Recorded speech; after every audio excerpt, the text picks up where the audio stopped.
Did you know that a federally illegal mushroom is better at reducing depression than antidepressant medications? Magic mushrooms are one of the strongest antidepressants found in research so far. You may already know that psilocybin mushrooms have these effects, but in this video, I'll be reviewing the size of the antidepressant effect and key takeaways from the research, so you can truly understand just how significant these results are and the growing accessibility of these treatments. I'm Reed with Checkup Essentials. This content is separate from my future role in medicine, and we never recommend the use of illegal substances on this channel. Let's begin with uncovering the size of the antidepressant effects provided by psilocybin. In other words, highlighting the magnitude of reduction in depression scores that have been found in the research and comparing that to the results from treatments like SSRIs. I'm mainly reviewing the results from this 2023 systematic review and meta-analysis, as well as this 2024 meta-analysis. From the 2023 paper, which included 9 studies and 596 participants, I'm going to jump straight into the forest plot. On this graph, when the dots are towards the left of the center line, that means that the results were stronger for psilocybin treatment.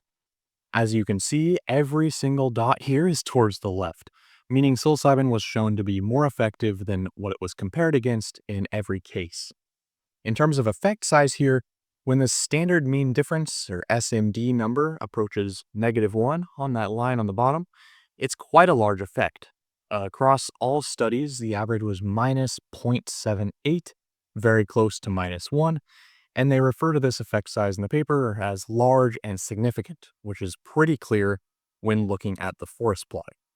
Now, when we look a bit closer at one of the specific studies included in the review, a study by Carhart-Harris in 2021, they compared psilocybin to escitalopram, also known as Lexapro, which is a common SSRI antidepressant medication.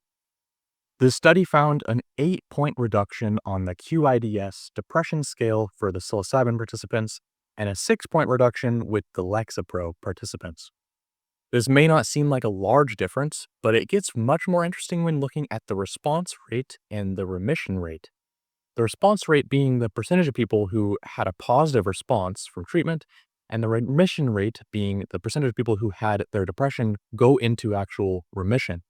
So the response rate for psilocybin was 70%, while Lexapro had a 48% response rate. So already seeing a good difference there. But even more surprising is the remission rate for psilocybin was 57%, with only 29% of the Lexapro participants reaching remission from their depression. So this is nearly double the effect size for remission rates, which is really what we're going after with depression treatments. Some of the studies found as high as 86% remission in the psilocybin groups, with like 16% remission in the placebo groups. While these numbers vary a bit, it's quite safe at this point to say that psilocybin is extremely promising as a fast-acting but also long-duration antidepressant treatment that does not require daily dosing. Also point out very quickly, the doses used in these studies ranged a bit, but most of them fell around 25 milligrams of actual psilocybin, the molecule itself, which equates to about 2.5 to 3.5 grams of dried mushroom. This number varies a lot depending on strain potency. If you're enjoying the video so far, please hit those like and subscribe buttons. It really helps us grow. I also must emphasize the importance of preparation, integration, and ideally continued sessions with a therapist throughout and after psilocybin treatments. Every trial included in the meta-analysis used preparation sessions and integration sessions with a trained professional therapist. The number of sessions varied, 1 to 4 prep sessions and 1 to 4 integration sessions, depending on the study. More is probably better, but a key takeaway here that cannot be ignored is that the results we see with psilocybin therapy cannot be separated out from the full therapeutic protocol. While the psilocybin experience is a massive catalyst for the beneficial mood outcomes, and of course, it's necessary in this case, the therapy sessions are designed to cement that change into the psyche, and it's truly a package deal. For the size of effect discussed, these other pillars beyond the experience itself must be optimized. The prep, integration, set and set-in. Now I want to touch on the current accessibility of legal psilocybin treatments. One option that continues to be available is signing up for research studies. There's a great resource on the website psychedelic.support where you can filter by the specific psychedelic being tested and also filter by condition, in this case, depression, and then filter by trials that are recruiting. This is a very limited option because studies tend to have very strict qualification criteria, including an official diagnosis and often multiple failed conventional treatments. Another option is the growing legal psilocybin facilitation industry in Oregon and now also in Colorado. These are more accessible in terms of not requiring specific medical diagnoses. However, the cost can be quite restrictive, usually about $2,000 per session. This number ranges a lot. Some more information about this can be found in the description below. This concept of cost and accessibility brings me to a new study out of NUNM, the National University of Natural Medicine, utilizing group psilocybin therapy for low-income adults with depression. The model developed uses 2 facilitators with 6 participants, which would cut costs down to 1/3 of normal.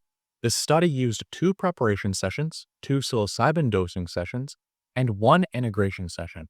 While the full results have not been published, an article was just released saying that significant reductions in depression were noted after the 2 treatments and also at the 3-month follow-up point. So following in line with what we see from the other psilocybin meta-analysis, this really is a first of its kind study, which could pave the way for more scalable group therapy models over time and really continue to bring the costs down and maybe even make insurance companies more likely to be on board with such a treatment. So pretty exciting stuff to see that research being done, and it's very important in order to open up this whole treatment method for anybody who needs it. That really sums up the overview on mushrooms for depression. If you want a deeper dive into the science of psilocybin and some of the other conditions it's been tested on, go check out our psilocybin deep dive video. It's a long one, like 50 minutes. You can also go check out our pre-trip product, link in description below, and then like and subscribe to keep updated with all things psychedelic science, and comment below with what you'd like to see next. As always, elevate your trip.